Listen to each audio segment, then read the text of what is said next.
Hello everyone, আমরা সেদিন চলে গেছিলাম ঋষভ ঘুরতে।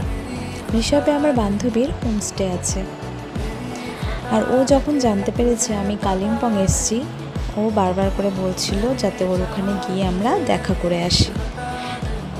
তাই কিন্তু আমরা ঋষভ যাওয়ার জন্য বেরিয়ে পড়লাম। তো তোমরা এখনই আমার বান্ধবীকে কিন্তু দেখতে পাবে। এই যে আমার বান্ধবী কাব্যশ্রী, এটা হচ্ছে ওর হোমস্টে।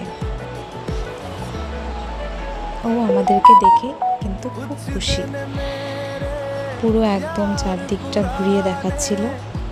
খুব সুন্দর ওর হোমস্টেটা,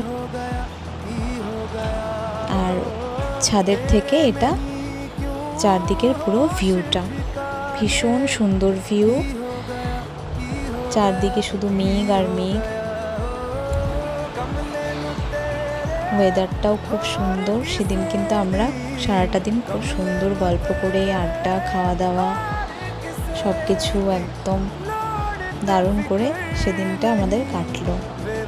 তারপর দুপুরে লাঞ্চ কমপ্লিট করে ওর ওখান থেকে বিকেলে আমরা বেরিয়ে পড়লাম। তো আজকের জন্য এই পর্যন্তই, টাটা।